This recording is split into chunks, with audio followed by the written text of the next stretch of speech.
And we have a very good topic this time around, the Odisha's Trajectory Go 2024. And me being a political analyst as well, I could speak this for hours and hours, but yeah, we have a shortage of time. And let's directly begin with Pravat sir. I'll begin with you. I'll start with you. So my first question to you is, sir, uh, how has OUAT given the platform to the students to merge agriculture with innovation so as to bring new innovation along with doing sustainable development of the state? Thank you. I think I need to introduce OUAT first. OUAT stands for Odisha University of Agriculture and Technology. This is the lone government sector farm university in the state and second oldest in the country.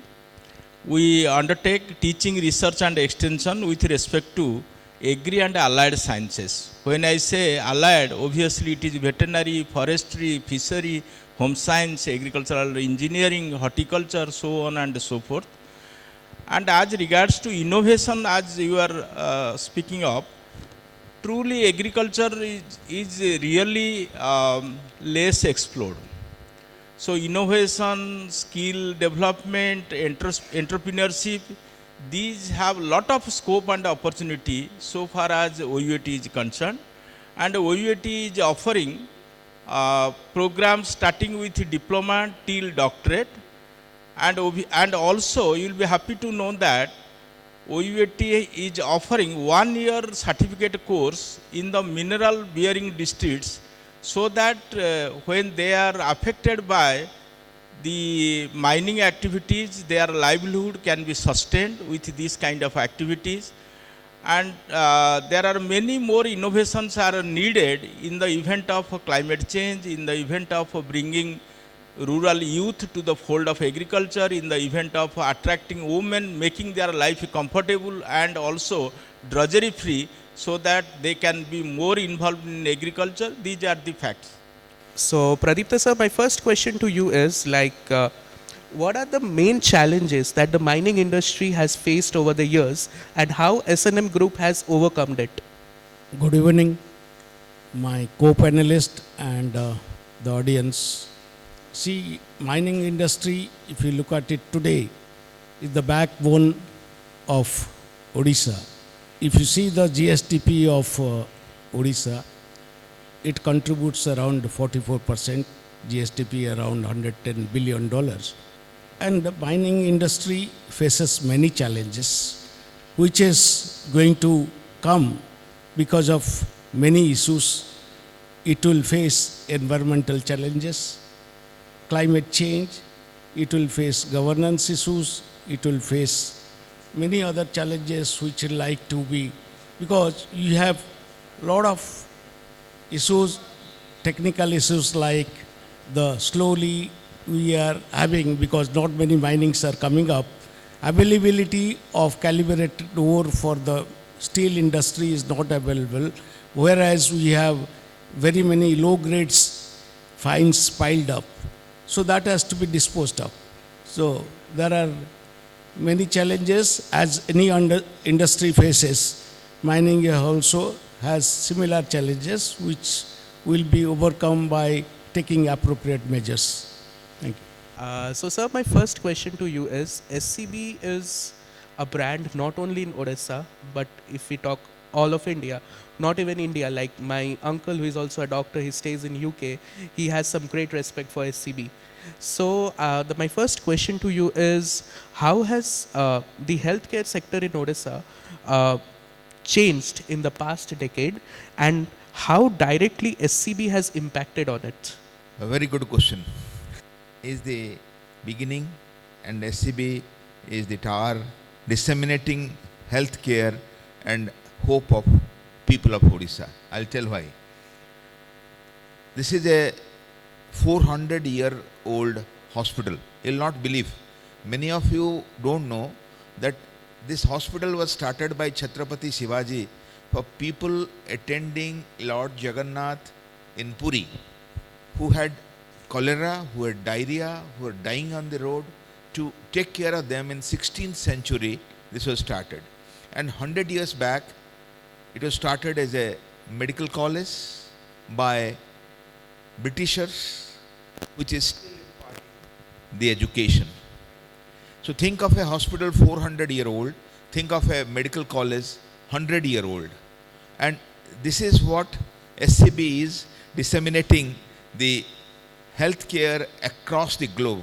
You go to any country, people from SCB are there talking, number one. Number two, you asked about the last decade. Last decade has set the benchmark in the healthcare in the Odisha, I'll tell. For last 60 years, we had just 3 medical colleges. You know about Katak, Barampur and Burla. Government realized we have shortage of doctors. A move started for starting new medical colleges. In last 10 years, the number of medical colleges have reached more than 15, including the private sector, including the government sector, including AIMS and all together. And that has aided more than 1700 doctors per year, which was 300 for 50 years, resulting in shortage of 6,000 healthcare personnel in government health services, leave aside private. So now, in last 10 years, the concept of this new medical colleges start. They were established. They started taking students around 6 years back, and the first 4, the Koraput, Balangir, Baripada and Balashore, have started their first batch last year, aiding another 400 doctors in state. Then second thing is the COVID. From 20 to 22, long 3 years, you know how we fought against COVID, and the whole world was managed by healthcare persons, and all the department of all the governments across the globe were working for the pandemic. Never such a situation happened in our life or in recent past, where everybody were working. Still we lost many important lives, but it was a healthcare rehearsal for all of us. So how has IG drones contributed to the field of science and technology, especially like in your field, in the field of drones? Jai Jagannath, I'm Bodhisattva Sangha Priya, founder and CEO IG Drones. So basically we design the drones, then manufacture the drones, and using the drones we provide solution to large enterprises. It's a good question. So drones itself is coming from a hardcore science and technology background. So we are a deep tech company. So particularly in Odisha perspective, we are a made in Odisha startup. We started, me and my co-founder Om Prakash, we started from campus, BSS Utti Burla. We started as a student entrepreneur back in 2018, and 5.5 years down the line, we are one of the India's leading drone company. So we have tried hard to put Odisha in the front runner of entire drone ecosystem. So we started with 2 clients in 2018, currently serving more than 300 plus enterprises, like large enterprises, Adani, JSW, JSPL and all sorts, particularly helping them to optimize their day-to-day operations with the drones. When we moved forward and started selling more, and people started saying that you are not innovative enough, you are not contributing enough to the field of science and technology, whatever you have developed, we are only selling it. We took it very seriously, we took it as a challenge. And then we heavily invested on the technology, particularly in the research and development for drone and allied technology. We developed India's first 5G enabled drone. Because of the 5G, now you can operate the drone, control the drone from anywhere, any part of the world. And then we developed India's first indigenously developed drone simulator. It was launched by Honorable Prime Minister.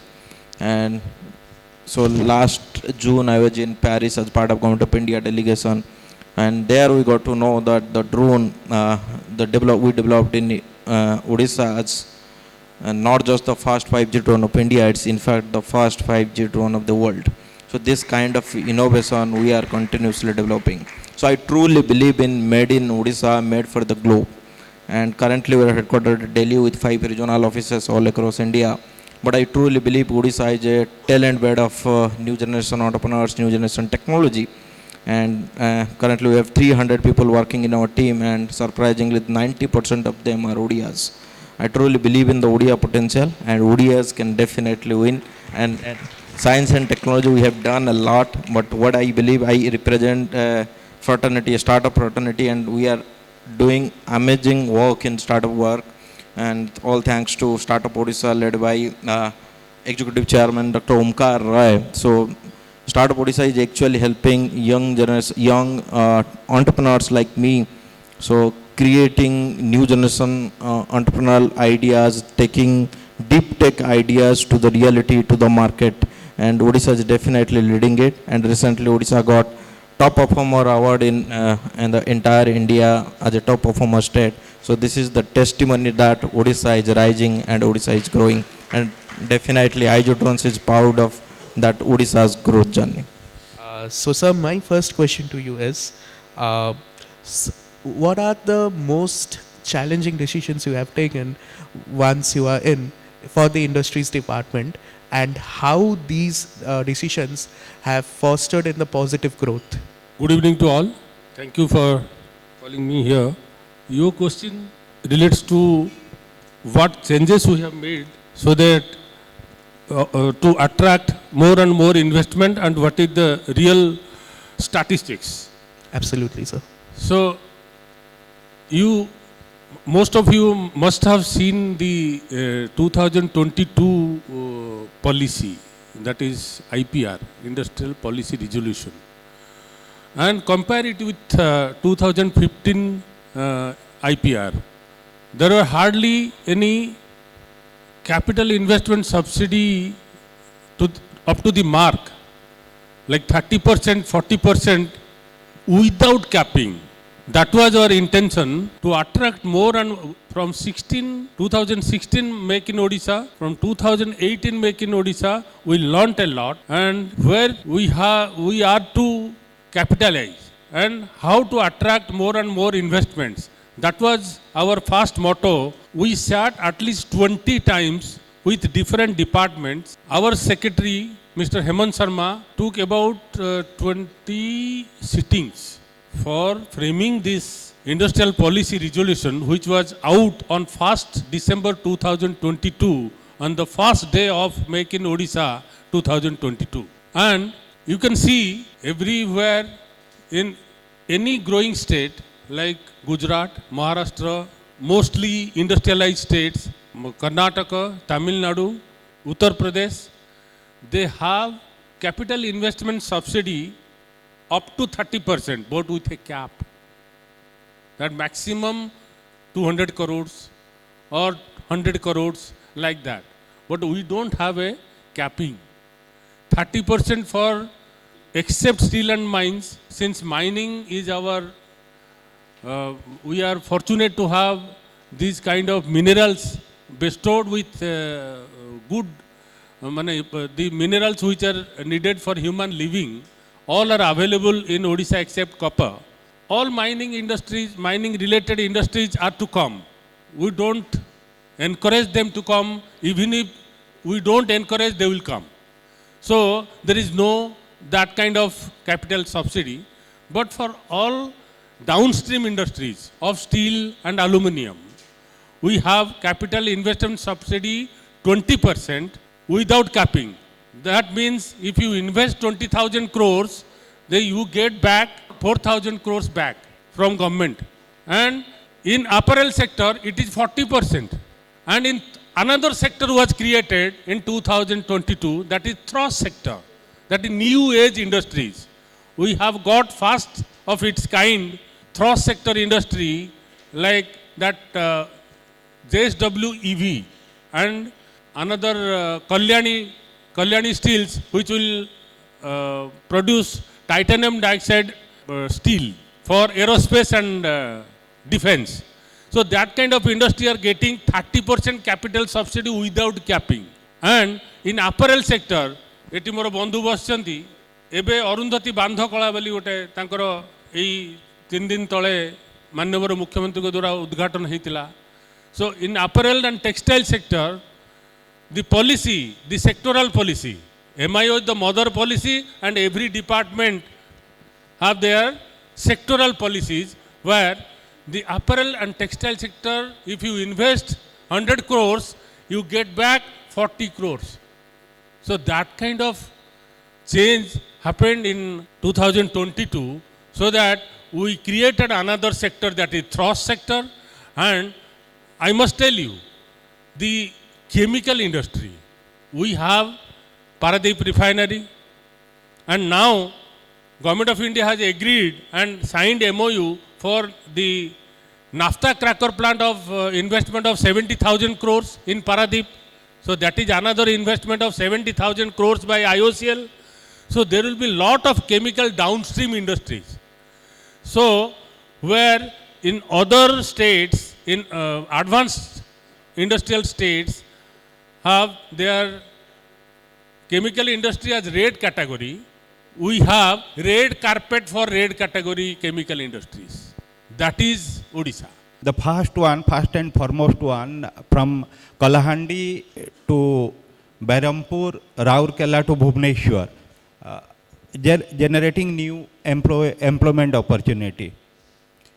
The second one, I can say, we are integrating our age-old arts, culture and heritage, and integrated all those into our jewelry. A couple of years back, we have integrated, inspired by Sun Temple Konark, a collection which is very famous in Pan India. So the third one, whenever the need of the society, we are always there to serve for the society. As Naik sir has said, maybe it during the natural disasters, maybe health emergency, it may be community need of the community. Recently, we are coming up with a largest handloom integrated unit at Sonpur. It consists of research, development, and as well as training center, consisting of 3,000 looms, which empower directly to 3,000 artisans, as well as there is a training center where more than 20,000 personalities can participate, upgrade their artisanal practice and the product, and the age-old craft, which is already famous. We try to take it into the next level, where the weavers are, because I belong to the weaver community, and this is the time to giving back something to my community or my society. So where the weavers or community personals are earning 15 to 20,000 per month, our goal is to minimum 1 lakh earning per month will be going to happen within next couple of years. So that's great. And so my next question to you is like, how do you see jewelry as a brand growing in Odisha in the next 10 years? Not only as jewelry as a sector or as a brand, but how do you see it's related with the culture and heritage of, the rich culture and heritage of Odisha as well? As my generation is remember or always feel proud for my state growth. Whenever I look back to my state, back to 20 years when I was just passing out from the engineering college, our annual budget is around 2,000 crores. And right now, this year, we have a budget of 2,50,000 crores. Empowering 7 million women inside the state is something, it is a history and a milestone for every state. The infrastructure, the health, as well as the industry, as Naik sir has said, is attract many national and international brands to our state. Recently, many IT, Accenture, Cognizant, Deloitte are coming to it. So as to jewelry as well. Jewelry is such a thing, it always gives the appreciation to our society or any family members. And need of the hour, I can say we need a better infrastructure for skill development to the old artisan. And recently, there is a good news for our industry. We got the GI tag for the silver Tarkasi work. This is really indeed a proud moment for all of us.